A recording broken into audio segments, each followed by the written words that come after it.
Pendant que le monde entier se focalise dans la lutte contre le coronavirus, la République démocratique du Congo, à travers son ministère de la Santé, vient de créer une chaîne de télévision spécialisée dans le domaine de la santé.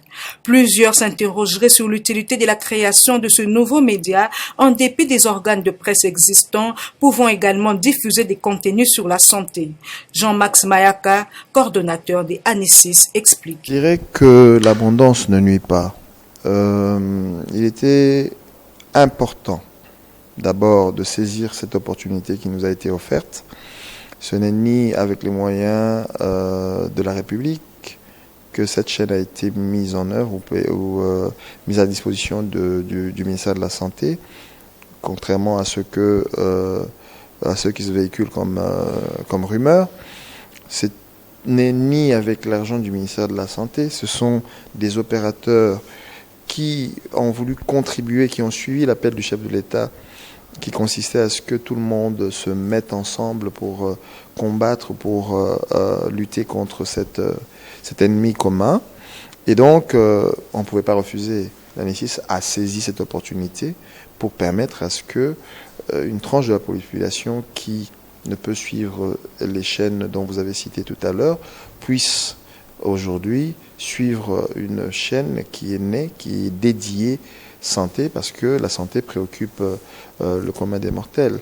Donc pour moi, je pense que ce n'est pas une question d'opportunité ou d'opportunisme seulement, c'est aussi une aubaine qui s'est présentée. Et cette aubaine fait le bonheur du Congolais qui saura qu'après cette pandémie aussi, ce Congolais pourra avoir des informations sur la santé, sur comment être en forme, sur tout ce qui est lié à la santé. La santé, c'est pas seulement les infrastructures hospitalières, c'est pas seulement les maladies, les endémies, les épidémies.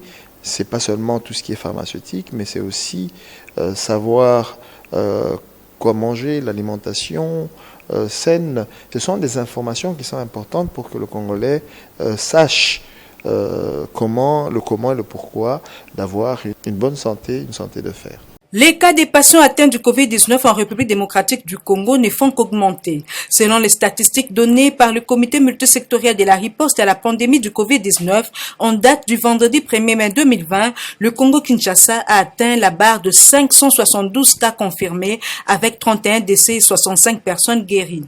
Dans une interview exclusive accordée à CCT Viralic, Jean-Max Mayaka, coordonnateur de l'Agence nationale d'ingénierie clinique de l'information et de l'informatique de la santé, Anisis, dresse le bilan de la campagne de sensibilisation contre cette pandémie menée à travers les moyens de communication numérique. Le bilan, pour moi, ne peut qu'être positif. Pour ses fonctions, sur ses prérogatives, l'Anisis a eu ce que disent vulgairement les Européens du bol, parce que avec le confinement, avec les mesures barrières de distanciation qui font qu'aujourd'hui notre vie n'est plus comme elle était avant, eh ben, le digital a sa place. L'importance de tout ce qui est informatisation, de tout ce qui est lié aux nouvelles technologies se voit aujourd'hui, car pour faire du télétravail, il était difficile avant parce que les gens se rencontraient, les gens se réunissaient comme partout dans le monde, mais aujourd'hui c'est plus l'internet, c'est plus le télétravail, la télémédecine, c'est plus les nouvelles technologies qui prennent le devant, et donc l'ANISIS en tant que structure qui vient de naître a sa place aujourd'hui avec l'écosystème actuel qui nous est imposé par le Covid-19. La crise sanitaire que traverse la République démocratique du Congo, consécutive à la pandémie du Covid-19, rend de plus en plus la vie difficile dans la capitale Kinshasa, indique Joseph Kajingula, porte-parole de la dynamique pour la santé du peuple. Ces derniers invitent les uns et les autres à la solidarité nationale. Aussi appelle-t-il la population au respect de gestes barrières en vue d'éviter toute propagation de ces virus. Cette épidémie, ça a commencé comme épidémie en Chine. Et avec le temps, l'Organisation de la Santé mondiale, l'OMS, a proclamé la pandémie parce que ça a touché plusieurs pays, et particulièrement la République démocratique du Congo.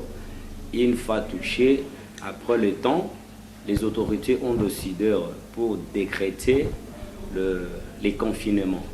Et je vous assure, avec cette mesure, et surtout aussi la proclamation de l'état d'urgence, ça vraiment c'est très difficile pour nous Congolais qui vivent journalièrement. Si la personne sort, peut rentrer avec un gain que les gens peuvent, les enfants, la femme peuvent bénéficier.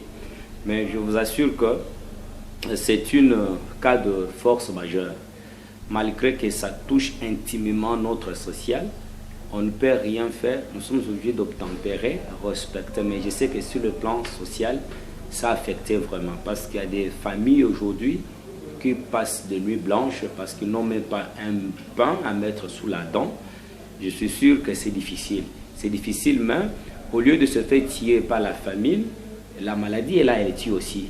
Nous sommes obligés vraiment censés observer toutes les mesures d'hygiène, le lavage d'eau régulier, et puis l'application de tout ce qui nous est recommandé, quoi. Mais si le plan social, il y a noté que c'est difficile, mais que faire? C'est un cas de force majeure. Observons, mais nous demandons seulement au peuple d'avoir le courage. C'est un moment qui va passer. Je crois que nos scientifiques, nos chercheurs sont en train de fournir les efforts. Surtout, nous demandons au comité de la riposte de fournir les efforts, parce qu'ils n'oublient pas aussi, malgré la maladie, après cette maladie, ces confinements, bien sûr, vous verrez que l'économie sera aussi atteinte.